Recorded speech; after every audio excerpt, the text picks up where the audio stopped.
Hello again and welcome back to my shop. Last week I did a video where I took a maple blank and I randomly cut some patterns in the blank and I inserted the aluminum sides of a Coca-Cola can and I CA glued it back together and then I turned it for a very interesting pattern. This week I wanted to take that a little farther. I wanted to see, is it possible to control the pattern? And the answer to that is yes. This is a pin that I made tonight. And basically, I'm going to show you the process. It was really simple, and I got an incredible looking pin. This is a Coca-Cola can and a cherry blank. So let's get started. I got this idea that if I cut a deliberate pattern into my blank and inlay some aluminum from my Coke can, that I can control the pattern that you see when the pin is turned. Basically, if I cut this pattern all the way around this blank, these 45-degree angles, what I'll get is a Celtic knot. So what I'm going to do is, this is the center of my blank, it'll be split here. I'm going to try cutting this pattern all the way down the blank for the top and the bottom half. I'll get it glued back together, then I'll flip it over, cut this side, so on and so on. And then I'm going to turn it to see if I can actually get that Celtic knot pattern all the way around the pin.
Alright, pull this apart.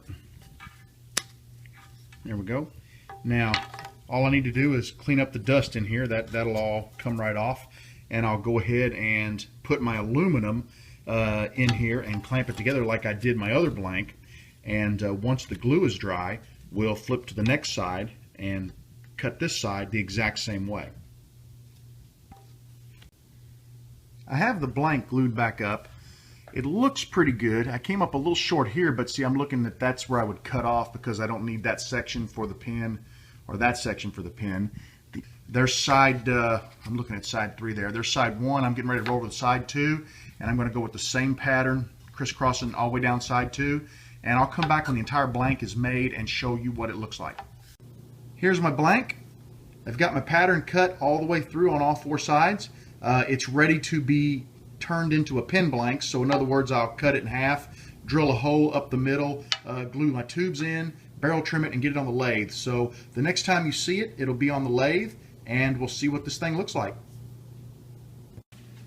Alright, now let's try to turn this blank that has the crisscross pattern. It's sort of an expanded Celtic knot pattern. See how this one turns out.